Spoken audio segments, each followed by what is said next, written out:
Um, hey everybody, my name is Jordan Mills here, representing Shiloh as the interviewer for the day, and I am sitting with Javan. I'll be asking him some questions. He's a prior student of Shiloh, and we're looking forward to it. Javan, it's a pleasure to be here with you. Very much appreciate you sitting with me, having a conversation about Shiloh. And I think before I even really get into the nitty-gritties of the details, I'm kind of interested as to what gave you the interest, the willingness to sit down and kind of speak about your history, your experience with Shiloh. I say this because there's many people who have graduated from other different schools and who wouldn't even give a second thought to going back, even if they were asked, just wouldn't have no interest, no intention. But you're here, so you spent a lot of time here, and I'm very curious as to what would make you come back and have a conversation about Shiloh. I think when a place has had the type of impact on one's life that Shiloh has had on mine,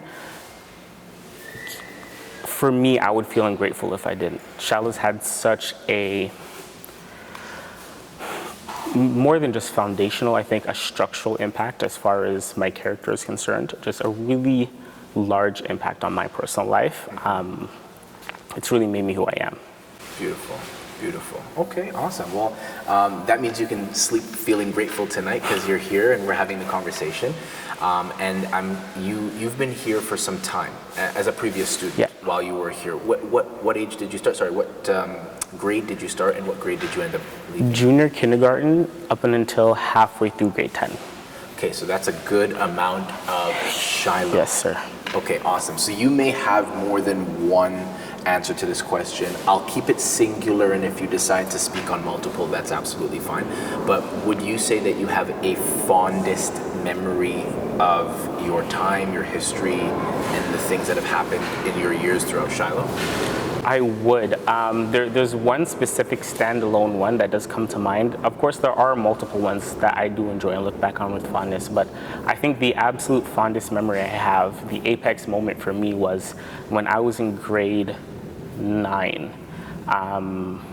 Arguably grade 7. I was in grade 7, and Mr. McHugh used to sit back, or arguably still does, but with us, with that specific group, he stayed back after school on a Friday evening, upon the conclusion of school, and a bunch of the young men in high school were in his office. From middle school and high school were in his office, and I was so stunned at how raw the conversation was at that time. It was just this pure moment of just connectivity. It really made me understand why Shiloh is so effective. In hindsight, obviously, in grade 7, I wasn't thinking about this, but right. In hindsight, it made me understand why Shiloh was so effective, because the type of conversation that the young men were having in this office was the type that allowed Mr. McHugh to understand this generation in a way that he could now educate this generation. I feel like one of the things that a lot of educators and institutions struggle with is really understanding not just like the cultural norms of the generation, but how that generation thinks. And that's one thing that I think Shiloh has down pat. They understand the generations, they understand how the generations are changing, and they adapt their strategies to really help the up and coming generations. That conversation was just so real. People were just being honest about their experiences and what they had gone through, what they had been through. And it was so freeing because people were actually legitimately just being honest. And that type of honesty then translated into how can, the school now benefit these students based off of where they've been and, what they've experienced and whatnot. And a lot of those students, while they were at Shiloh, were doing significantly better, including myself, because the school had an understanding of the child themselves. Mm-hmm. It's super deep, the answer, and it's super powerful, because a school having an understanding of how a generation thinks is not something that you might expect of a school. I know that sounds crazy, but as a parent sending your child to school, you might just be sending them thinking, get an education, come home. Hopefully you get some recess and some sports, extracurriculars. Hopefully you get, a few tailored and targeted classes that'll show you what you want to be in life, and you make sure you learn how to read and write, get some math and science, and you'll be good to go. Like, I mean, generally speaking, I'm not saying that that's how most people operate, but whether or not that there's more to the equation, I don't know that everybody is thinking about that, what you just said. I feel like the school system right now is more or less, this is how it is, you adapt to it and you succeed or you don't do well. Right. Whereas Shiloh is kind of like, this is what the school system is, this is what it requires. We're going to adapt to educate you so that you can do well. And those are two very different very things. Very different things, right? Yeah. And you're the first response I've gotten like this, so I kind of want to dig into that. I think it's powerful and profound. On the strength of those honest, raw conversations you were having, do you feel like it was the honesty and the raw nature of the conversation that added to your experience, or do you feel like it was what came as a result? So maybe the learning that Brother McHugh and Shiloh as an institution was able to do, and then appropriating certain things on the strength of what they learned, or maybe even a mixture of both even? I think definitely a mixture of both. When it comes to like the Mr. McHugh and Shiloh side, I think it's imperative for anyone who is dealing with children to have a heart, and I guess teenagers as well, preteens, all of them.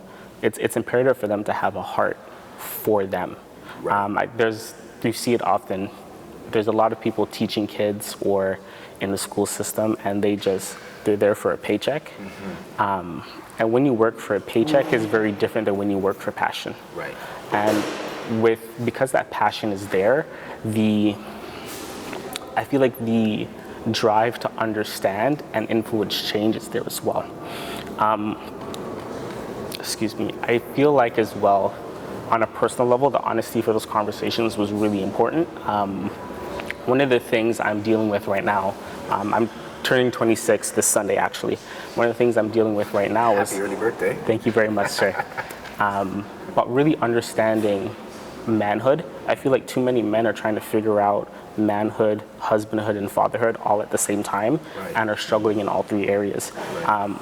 Shiloh the honesty in those conversations and the structure, the way Mr. McHugh really teaches the young men, allows you to figure out, obviously it's an ongoing process, but allows you to figure out manhood before you move into husbandhood and fatherhood. And so I feel like that time and those conversations, and even just what ensued from my experience here, it's not just academically where I'm being helped. Right. It's generationally, my kids and their kids are going to benefit because of my time at Shiloh.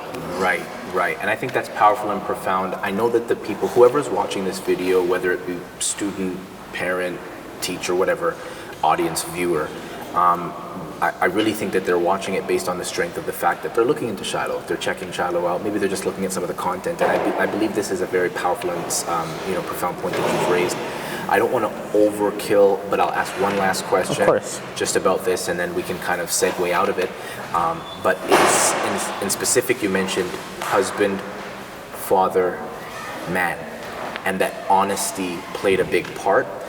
Why I feel like it's important, I ask one more question, is because technically speaking, that's not even what you're supposed to be getting from an education system at that time. But like you said, there's this heart that cares. There's a heart for the student. I wonder if you could speak to your experience with the heart for the student and the foundation that it set in your life at that time as a young man.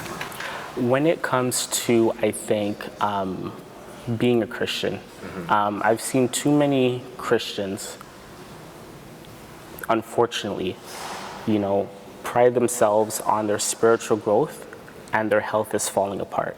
I've heard it said by many different sources, if you ate better and you exercised, you wouldn't have to come to the Lord and ask him to heal you from something that you wouldn't have had if you took care of his temple in the first place. When you truly care about someone, like the Lord truly cares about us, you care about the holistic growth of an individual. When you succeed in all areas, or when you succeed in one area, you don't necessarily succeed in all, but if you build up yourself holistically, you're going to do well. And in the areas that you might lack, your other strengths can at times really make up for that. So I definitely feel like when it comes to I think Shiloh, holistic growth is really one of their focuses that I feel like distinguishes them from other institutions. Right. Yes, you are growing academically. Obviously, it's a school. Academics are a huge focus, but you're learning about life. You're learning about discipline and all the other things that are required for you to be a holistically healthy adult. Your mannerisms, how you deal with people, how you interact with others, and integrity, your character. Your character speaks for you in rooms when you're not present. Right. And just how there's so many different things that kind of, the studying of the word, obviously adapted for each comprehension level, but right. the way that you dig into the word, when you're younger, it's memory verses and scriptures. When you're older, it's sitting down and actually having conversations about what does this actually mean? How do I apply this to my life? And just that holistic growth is really, I feel like, super important. Right, and I couldn't agree more. I think it's a beautiful quote that you mentioned, and I think it's an important, factor in the growth of a human being. So I just love the fact that you pointed that out and that you ascribed that to Shiloh. Credit to them for that. One of my last questions for you would be, let's just say that 5 years from now, 10 years from now, God hasn't put in his second return and Jesus hasn't come yet. You're doing very well, thriving in whatever profession field that you take up for yourself, and you're looking back. So you're 5-10 years in the future, but you're looking back on Shiloh.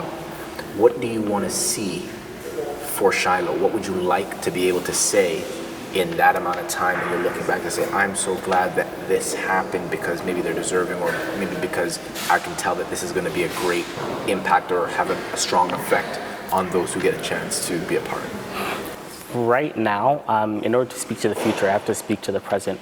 Right now, Shiloh reminds me of a 1965 Mustang or a 1967 Camaro, those old school muscle cars, but like one that's completely rebuilt. You see it on like a racetrack, you think, okay, it's not that fast. A Lamborghini pulls up and it leaves the Lamborghini in the dust.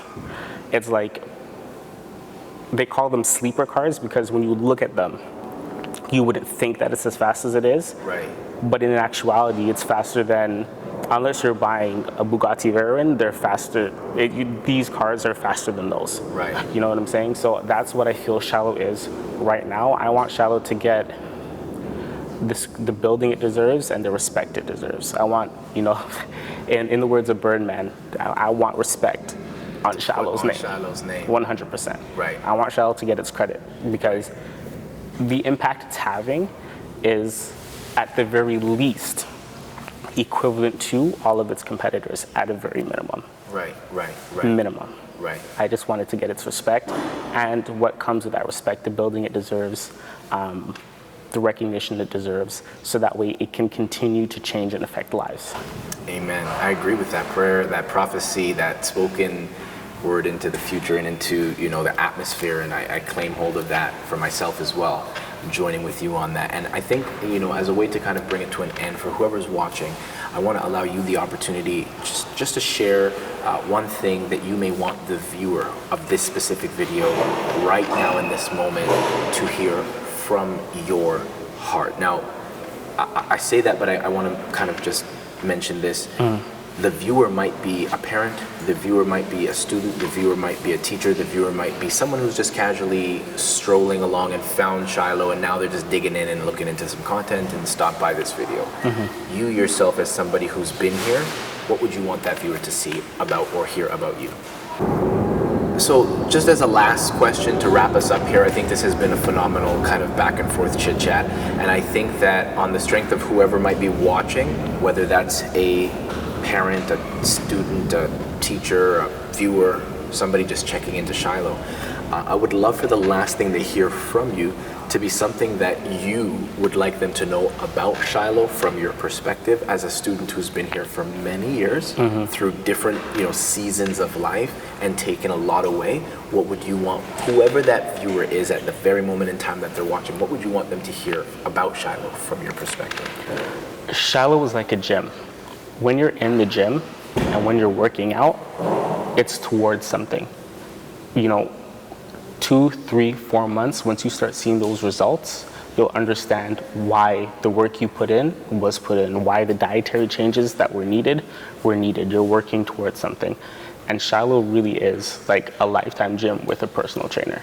When you attend Shiloh, when you go to Shiloh, whether you're a student or whether you're a parent sending a child, the hard work is going to be put in, but you are guaranteed to see those results. That is an amazing response, and I very much appreciate it. I think everything you shared was super intuitive, super specific. I love the analogies and the examples and the expressions. I only hope that it's a blessing onto the viewer, whomsoever might be watching. And I want to say thank you so much for stopping by. A lot of students have passed through, and of course you being one of the ones that came back to share. You didn't have to, but we very much appreciate that. God bless you, sir. Thank you very much. And to our viewer, hopefully this was an expression that ministered to you and shared a little about Shiloh, and of course our friend Javan here, and we look to see you again in another video.